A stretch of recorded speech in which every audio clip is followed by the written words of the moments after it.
Hello everyone. In the previous lecture we have discussed the basic about the Proil governor, and we have seen that Proil governor is an extension, or you can say a modified version of Porter governor.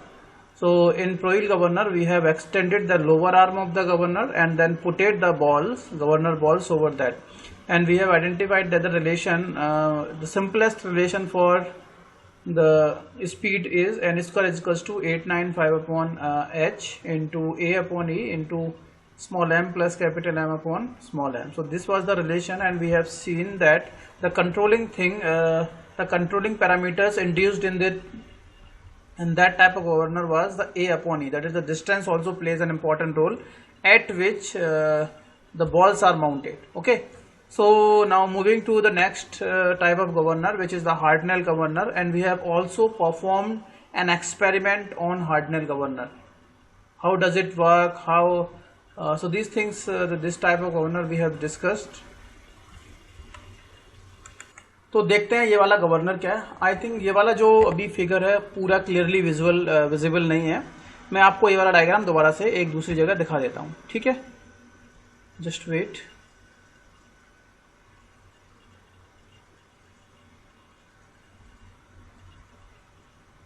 चलो, तो ये अब जो diagram दिख रहा है आपको, ये थोड़ा सा क्लियर है ना, ये थोड़ा क्लियर है. अब ये जो डायग्राम है आपका हार्टनेल गवर्नर का, this is the Hartnell governor, and you can see Hartnell governor is a type of centrifugal governor, but it is controlled by the spring. आप लोगों ने देखा था कि जो सेंट्रीफ्यूगल गवर्नर्स होते हैं उसमें भी हम लोगों ने क्लासीफाई किया था dead weight type and spring loaded type, है ना.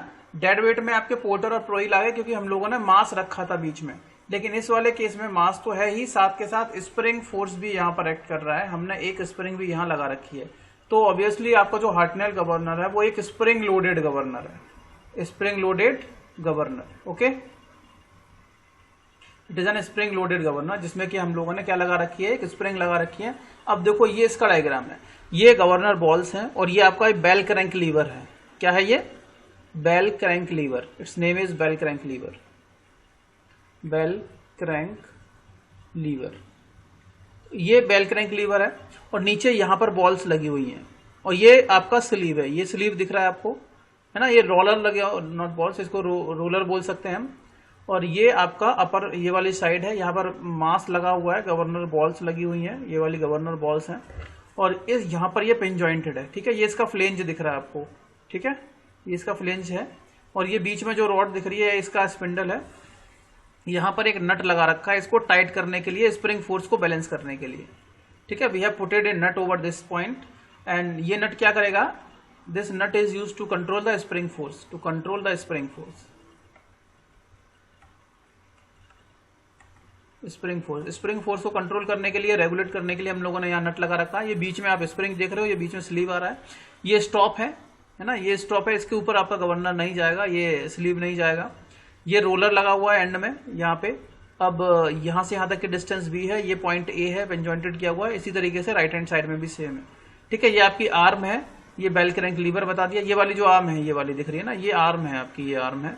ये बॉल्स है, और बॉल्स का हर एक बॉल का मास कितना है, एम है. ये रोलर लगा दिए और ये स्लीव लगा दिए, और ये बीच में आपका स्पिंडल दिख रहा है. ठीक है, ओके. अब तक हम लोगों ने जो भी एनालिसिस की, तो हमने केवल एक ही डायग्राम को एनालिसिस किया, लेकिन इसमें हमें दो चीजें कंसीडर करनी है. पहली, जब आपका गवर्नर की जो बॉल्स हैं वो ऊपर जा रही हैं, और दूसरा जब गवर्नर की बॉल्स नीचे जा रही हैं.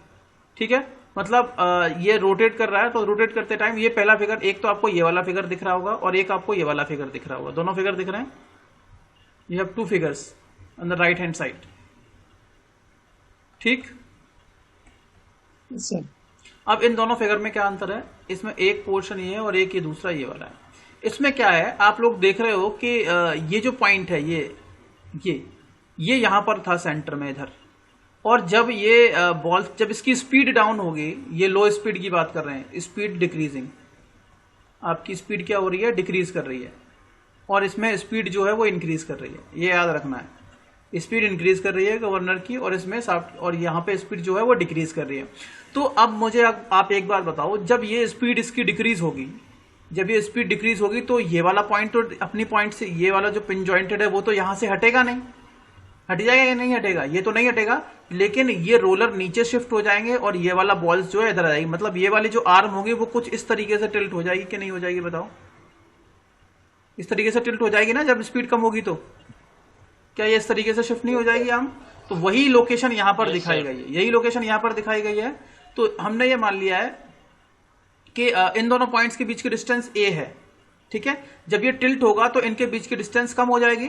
तो हमने ये मान लिया कि this distance is going to be a dash, और ऑब्वियसली ये पहले जो बी था यहां से यहां तक की डिस्टेंस वो कितनी हो गई है? ये वाली बी डैश हो गई, बी वन हो गई, नॉट बी डैश। ये आपकी डिस्टेंस, ये जो हाइट है वो ए वन हो गई, ये हाइट क्या हो गई? बी वन हो गई, ठीक है। ये मास mg लग रहा होगा इसका बॉल का, नीचे mg मास लग रहा होगा, और ये इनिशियली जो सेंट्रीफ्यूगल फोर्स हमेशा बाहर की ओर लगेगा, बस वैल्यू कम हो गई। तो हमने मान लिया कि पहली कंडीशन में आपका जब गवर्नर नीचे की ओर स्लाइड करना स्टार्ट किया है तो वो सेंट्रीफ्यूगल फोर्स हो जाएगा F1 है, जिसकी value mr1 omega 1 square. Omega 1 क्या है? जब आपकी स्पीड कम है तो उस टाइम पे ओमेगा 1 स्पीड है, और जब स्पीड आपने बाद में बढ़ा दी और ये ओमेगा 2 स्पीड है, ठीक है।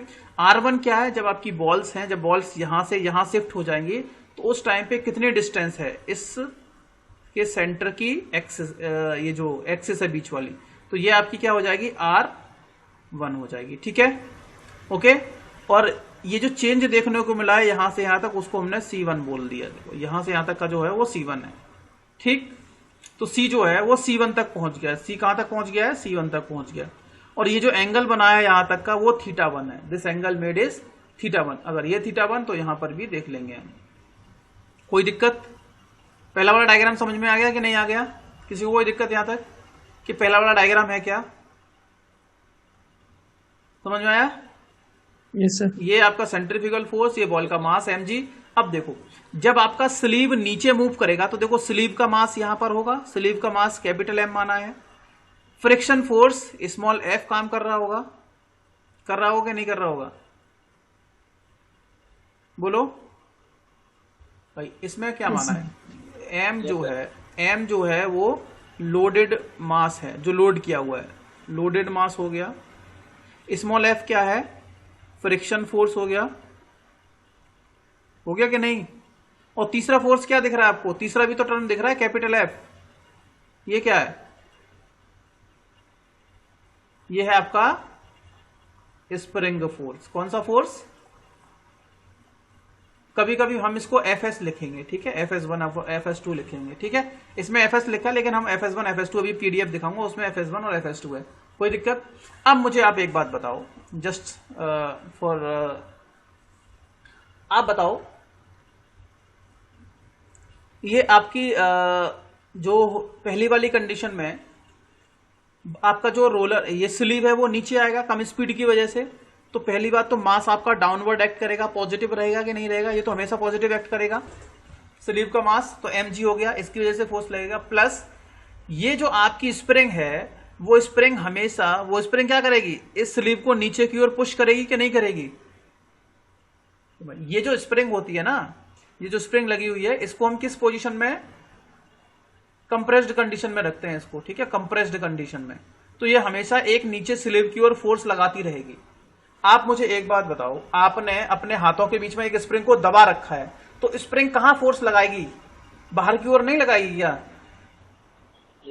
लगाएगी। तो स्प्रिंग नीचे की ओर फोर्स लगाएगी, तो देखो डाउनवर्ड मास भी, mg भी डाउनवर्ड लग रहा है, स्प्रिंग फोर्स भी डाउनवर्ड लग रहा है।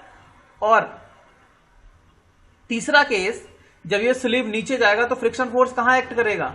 अपवर्ड के डाउनवर्ड?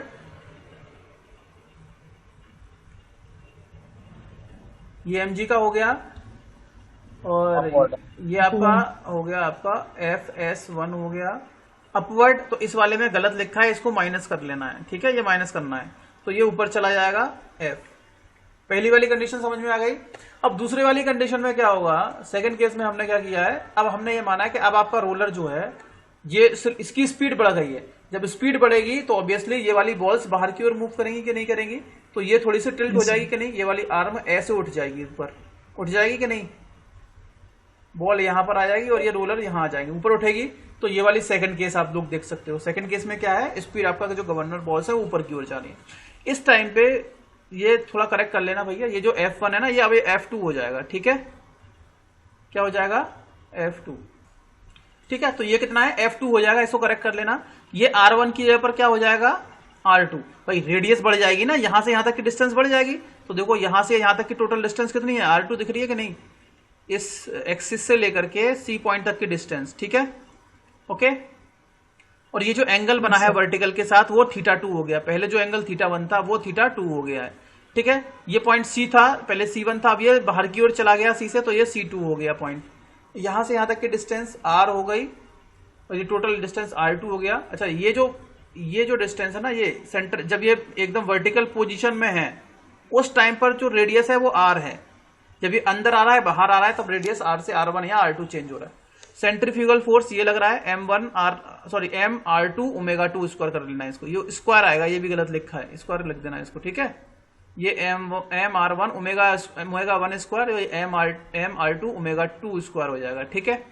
इसके बाद mg डाउनवर्ड एक्ट करेगा, ये रेडियस बाकी सारा पैरामीटर ठीक है। ये b1 ये c2 हो गया और ये a1 जो है वो a2 हो गया, b जो था वो b2 हो गया, ठीक है। अब बात करते हैं स्लीप फोर्स की, क्या ये सही लिखे गए हैं या गलत। mg डाउनवर्ड एक्ट करेगा, ठीक है बिल्कुल सही है।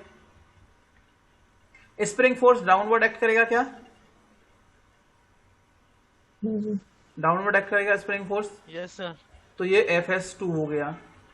और ये फ्रिक्शन फोर्स, जब ये आपका स्लीव ऊपर जाएगा तो फ्रिक्शन फोर्स नीचे एक्ट करेगा, तो F2 हो गया, ठीक है, चेंज हो गया ये। चलिए अब ये जो है ये क्लियर डायग्राम था, अब इसकी एनालिसिस वाला पोर्शन में सेकंड वाले केस में बता दूंगा आपको, ठीक है।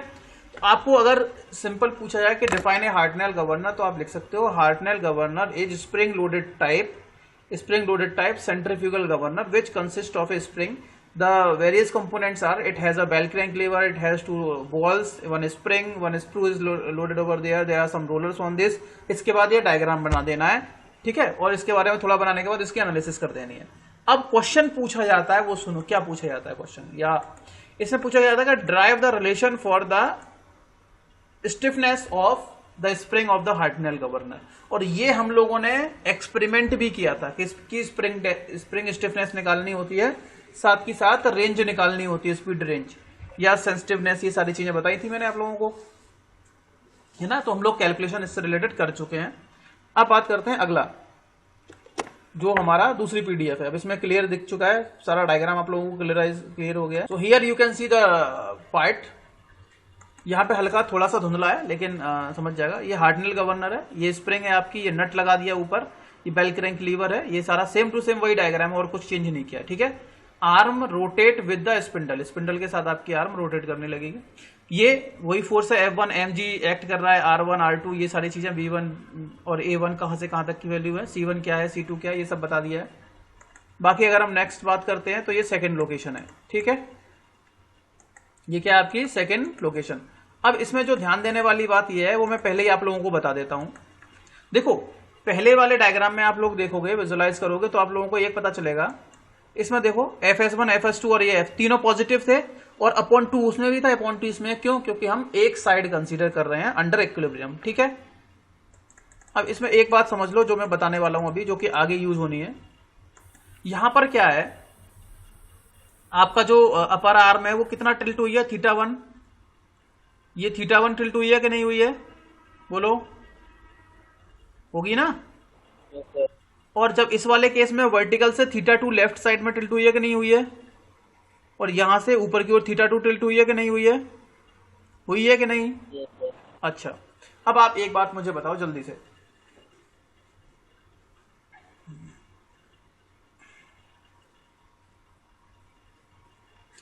अगर मैं बात करता हूं गवर्नर हाइट की, किसकी हाइट की, H1 और H2 की, वो सुनो,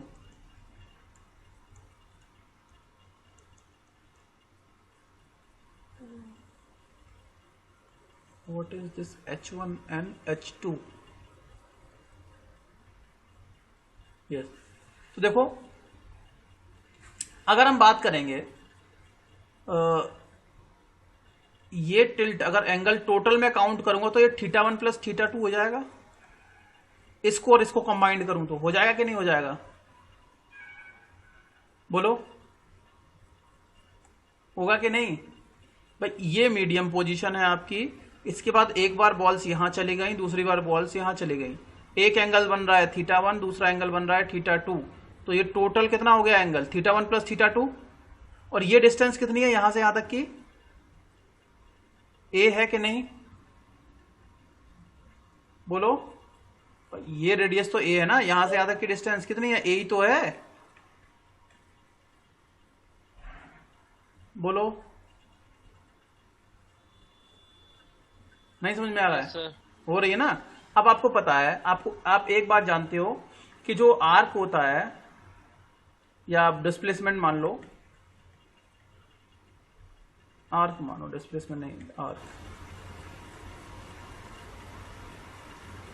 या एंगल पता होगा, एंगल होता है, हाँ।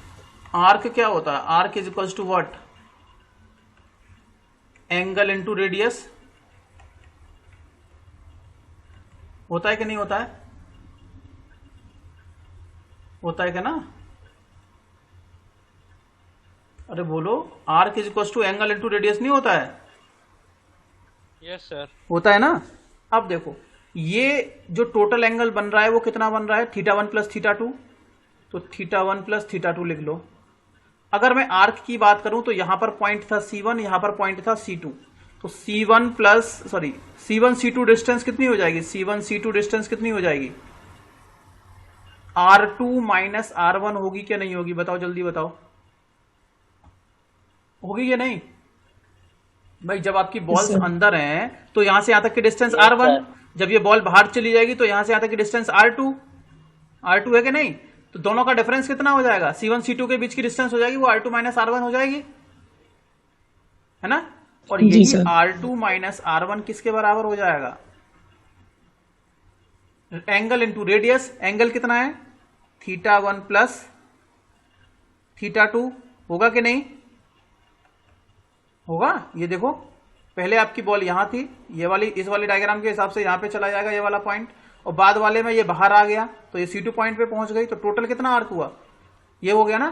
तो एंगल इंटू रेडियस, और ये रेडियस कितनी है, ए, हो जाएगा। यहां से बताओ θ1 प्लस θ2 की वैल्यू मिल जाएगी आपको। एंगल इज इक्वल टू हो जाएगा आपके पास R2 minus R1, R upon radius, radius है आपकी ए। पहला समझ में आ गया। तो देखो ये वाला समझ में आ चुका है आपको। ये थीटा जो है ना वो θ1 प्लस θ2 है।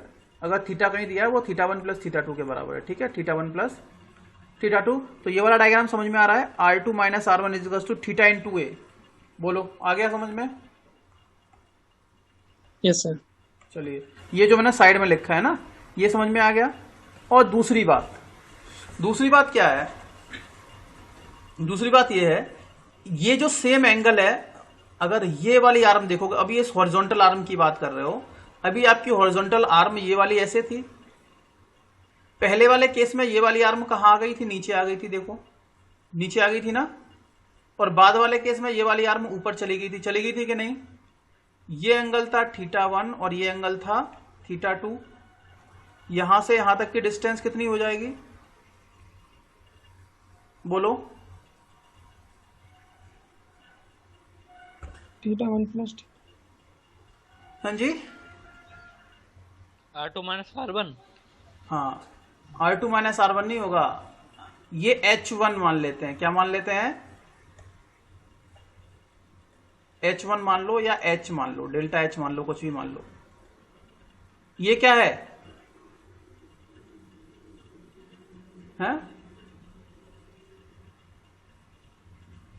ये डिफ्लेक्शन नहीं हो जाएगा? Yes sir. स्प्रिंग आपकी कितनी दबी है दोनों कंडीशन में, कितना चेंज हुआ उसकी लेंथ में, वही तो हो जाएगा, बोलो। हाँ जी, आपकी स्प्रिंग इस डायरेक्शन में चल रही है ना, इस डायरेक्शन में होगी वर्टिकल में। तो पहले किस पोजीशन पे है आपकी स्प्रिंग और बाद में किस पोजीशन पे है, वही तो टोटल चेंज हो जाएगा। अब यहां से यहां तक की डिस्टेंस कितनी है, हॉरिजॉन्टल डिस्टेंस ये वाली, ये b बताई है, और टोटल एंगल पता है। तो क्या आप यहां से एंगल नहीं निकाल सकते हो, θ1 प्लस θ2 हो जाएगा एंगल, जो कि हम थीटा के बराबर मान रहे हैं। एंगल क्या होता है, आर्क अपॉन रेडियस होता है कि नहीं, जी सर। Arc upon radius. अब इस वाले केस में आर्क कितना है, बोलो, h1 के बराबर, क्यों, डेल्टा एच या h1 कुछ भी मान लो, यस।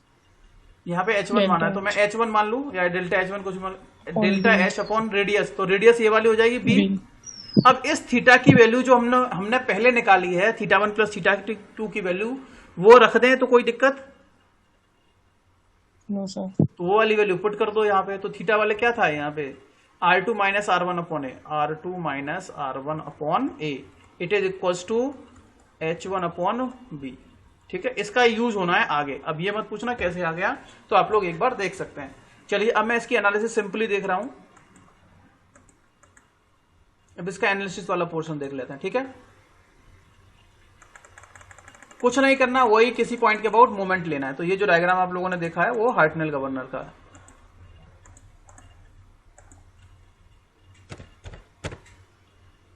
चलिए अब देखते हैं,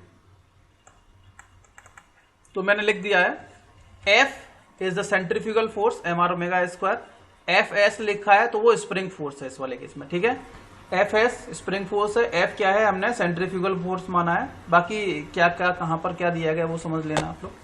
अब हम ये मान लेते हैं कि हमारा स्लीव कहां मूव कर रहा है, upward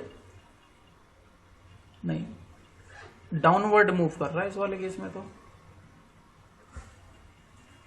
assuming the sleeve is moving downward, downward move कर रहा है ना, पहले वाले केस में तो डाउनवर्ड ही मूव कर रहा है। जब ये स्लीव डाउनवर्ड मूव करेगा तो मूवमेंट ले लिया हमने किस पॉइंट के अबाउट, ए पॉइंट के about, taking the movement about point A, point के अबाउट मूवमेंट लिया। अब देखो क्या क्या मूवमेंट लगेगा, मूवमेंट की वैल्यू क्या होगी,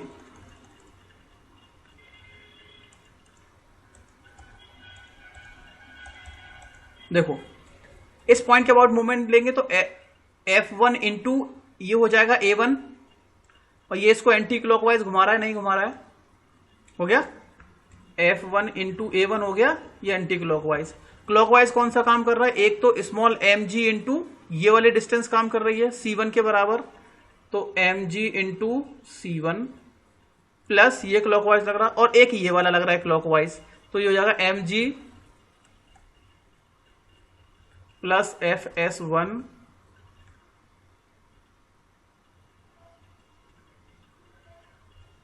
जब आपका स्लीव डाउनवर्ड जाएगा तो फ्रिक्शन फोर्स लगेगा ऊपर की ओर, ये माइनस आएगा, इसको करेक्ट कर लेना, माइनस एफ, ठीक है, अपॉन 2 इंटू यहां से यहां तक की डिस्टेंस कितनी है b1, तो ये b1 आ जाएगा। ठीक, वही लिखा होगा इधर,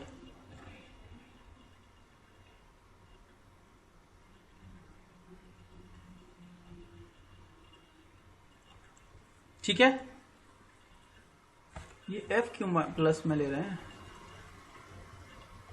चलिए तो चलो, अभी जो मैंने बताया उसमें थोड़ा सा करेक्शन है, सॉरी फॉर दैट। वो करेक्शन क्या है वो सुन लो। करेक्शन ये है, ये डायग्राम दोनों सही है, दोनों जगह ये प्लस ही प्लस आ रहा है, इसमें बस ये माना है हमने कि यहां पर क्या है, यहां पर आपका स्लीव मूव करना स्टार्ट किया है, moving up, let the sleeve starts moving up, ये करेक्ट कर लेना, let the sleeve starts moving up.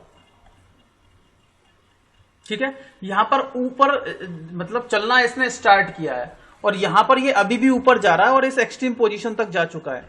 मतलब दोनों कंडीशन में क्या है, आपका स्लीव ऊपर ही जा रहा है। एक बार आपका जो बॉल्स थी, ये वाला जो बॉल्स थी वो यहां पर थी, अब स्पीड बढ़ती, सॉरी यहां पर थी, स्पीड बढ़ती गई, अब ये बाद में बॉल्स यहां से यहां पहुंच गई हैं। तो दोनों केस में हम ये मान रहे हैं कि हमारा स्लीव है वो ऊपर की ओर मूव कर रहा है, तो ये सही लिखा है। ये भी वैल्यू सही है और ये भी वैल्यू सही है। ठीक है, सॉरी अभी वो थोड़ा गलत हो गया, वो करेक्ट कर लेना आप लोग। ये समझ में आ गया ना क्या करेक्शन है, हेलो, यस सर। ठीक है, वो ये मान लेना कि यहाँ पर आपका जो स्लीव है ये जो है ऊपर जाना स्टार्ट हुआ है, तो फ्रिक्शन फोर्स अभी भी डाउनवर्ड लगेगा, तो ये पॉजिटिव आएगा। और यहाँ पर अभी भी ऊपर जा रहा है एंडिंग पोजीशन में, तो अभी भी फ्रिक्शन फोर्स आपको ऊपर ही लगेगा, बस ये है। तो ये डायग्राम दोनों चीजें सही है, ठीक है। इसीलिए यहाँ लिखा है let us as assuming the sleeve is moving, आपका जो स्लीव है वो ऊपर की ओर मूव कर रहा है, तो ऑब्वियसली F1 इंटू A1 ये आपका एंटी क्लॉकवाइज कपल हो जाएगा, और ये बाकी क्लॉकवाइज कपल। तो 1/2 mg plus FS1 spring force आपके mg, और ये F इंटू ये B1 पे एक्ट करेगा, प्लस mg इंटू C1 हो जाएगा, ठीक है। ये पहले फिगर। और जब दूसरी पोजीशन की बात करेंगे तो F2 into A2 equals to 1/2 mg this, ये वाली वैल्यू आ जाएगी दूसरी वाली इक्वेशन में। A और B इक्वेशन 2 है। अब हम ये मान लेते हैं कि जो आपका स्लीव है वो जो एंगल चेंज हो रहा है वो बहुत कम है, माइन्यूट है, assuming that theta is very small. हम क्या मान रहे हैं कि जो एंगल में चेंज हो रहा है वो कैसा हो रहा है, वो बहुत ही छोटा है। तो उस वाले केस में क्या होगा, जब एंगल बहुत छोटा होगा तो ऑब्लिक्यूटी इफेक्ट कंसीडर कर लेंगे, ठीक है। नेग्लेक्टिंग द ऑब्लिक्यूटी, ऑब्लिक्यूटी का मतलब है कि जो एंगल इफेक्ट है उसको हम नेग्लेक्ट कर देंगे। थीटा बहुत बहुत कम है, छोटा है, किससे, थीटा बहुत छोटा है, तो होगा क्या, जब ये थीटा बहुत छोटा होगा तो ये वाली पोजीशन लगभग हम सेंटर पे एज्यूम कर सकते हैं कि नहीं कर सकते हैं, ना तो ये ज्यादा इधर गया ना ज्यादा इधर गया है। थीटा अगर बहुत छोटा है, तो अगर थीटा की वैल्यू बहुत बहुत कम है, वेरी वेरी स्मॉल है, तो ये जो थीटा है उसका इफेक्ट को हम नेग्लेक्ट कर देंगे। तो उस वाले केस में चाहे वो R1 हो वो R2 हो, वो दोनों बराबर होंगे R के, ठीक है। A1 A2 ये दोनों बराबर होंगे A के, B1 B2 ये दोनों बराबर होंगे B के। समझ में आ रहा है, नहीं आ रहा है, यस, ठीक है। तो ये ऑब्लिक्यूटी इफेक्ट को हमने खत्म किया। तो ऑब्लिक्यूटी इफेक्ट खत्म करने के बाद हमने ये देख लिया कि जो आपका R1 R1 R2 ये सारे आपस में बराबर हो जाएंगे। तो उस वाले केस में वही वैल्यू पुट करनी है। So putting those conditions, that is in this case R1 will be equals to R2 will be equals to R, B1 equals to B2 equals to B, and C1 equal to C2 equal to 0। C1 C2 0 हो जाएगा इस वाले case में, क्यों, और A1 equals to A2 equals to A, ये A हो गया। तो वो सारी वैल्यू पुट कर दी हम लोगों ने, ये सारी चीजें। और जैसे ये सारी वैल्यू पुट की तो ऊपर वाली जो इक्वेशंस थी वो मॉडिफाई होकर के नीचे जो इक्वेशन दी है वैसी आ जाएंगी। तो यहाँ क्या बचेगा, ये F1 A1, तो F1 A1 की जगह पे A आ गया, 1/2 mg FS1 दिस F, ये B आ गया। अब बोलोगे सर ये mg इंटू C1 कहाँ गया, तो भाई जब ये ऑब्लिक्यूटी खत्म कर देंगे, जैसे आपकी रोल इस तरीके से आर्म थी ना, तो ये जब ऑब्लिक्यूटी खत्म हो जाएगी तो C इन दोनों के बीच की डिस्टेंस है। अगर ये C डिस्टेंस है तो ये वाला पॉइंट को जब हम यहाँ एज्यूम कर रहे हैं तो ये C तो 0 हो गया ना, तो C खत्म हो जाएगा, इसीलिए ये वाला टर्म खत्म हो जाएगा। इसी तरीके से इस वाले में हो जाएगा F2 into h goes to 1/2 mg plus FS2 plus F into B। ये वाली इक्वेशन होगी 3, ये वाली इक्वेशन होगी 4, ठीक है। ये दोनों इक्वेशन है। पहली वाली इक्वेशन में से दूसरी वाली इक्वेशन को हम सब्ट्रैक्ट कर रहे हैं, ओके। दूसरी वाली इक्वेशन में से पहली वाली इक्वेशन को हम लोगों ने सब्ट्रैक्ट कर दिया, या इसको मान लेते हैं, 3 4 को मान लेते हैं, कोई दिक्कत नहीं।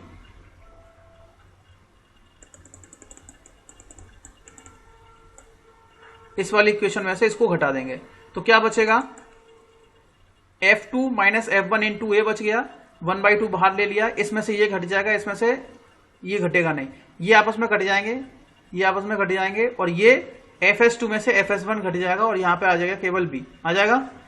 अब यहां से FS2 minus FS1 equals to 2 इधर F2 minus F1 into A upon B, ठीक है। ये समझ में आ गया, कैसे आ गया। और अगली बात,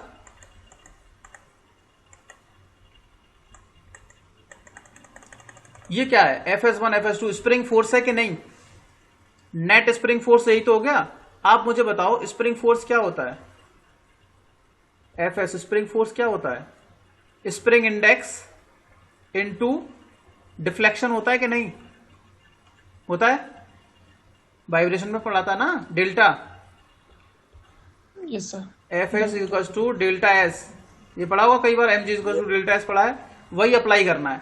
अब देखो आपकी स्प्रिंग नेट कितना फोर्स लगा रही है वो देखना है। अब मान लिया S स्प्रिंग की स्टिफनेस है, H1 क्या है, मूवमेंट ऑफ द स्लीव, मतलब आपका जो स्लीव है कितना ऊपर नीचे गया है, वही तो डिफ्लेक्शन है, नेट डिफ्लेक्शन, वही तो नेट डिफ्लेक्शन है। अब FS2 minus FS1 equals to 2 into A upon B into F2 minus F1। अब ये किसके बराबर हो जाएगा, वो मैंने बताया S इंटू H1 या डेल्टा H जो हम लोगों ने माना, होगा कि नहीं, भाई नेट स्प्रिंग फोर्स क्या होता है? H into deflection, S into deflection. तो ये एस हो गया, ये डिफ्लेक्शन हो गया।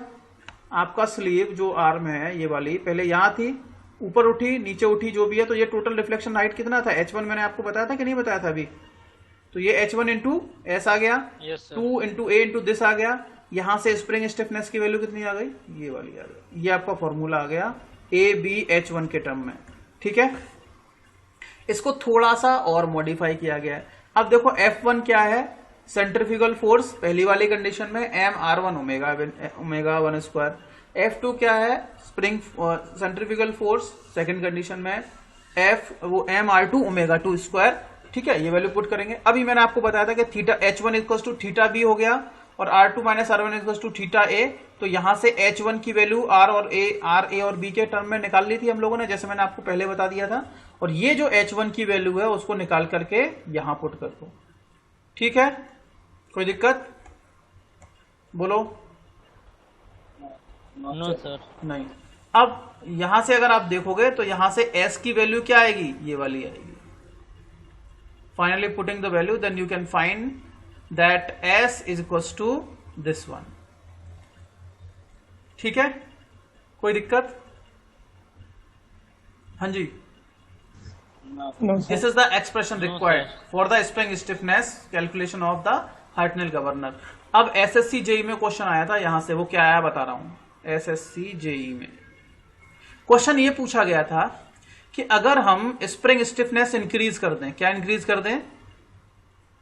स्प्रिंग की स्टिफनेस, तो हार्टनेल गवर्नर की सेंसिटिविटी पे क्या फर्क पड़ेगा?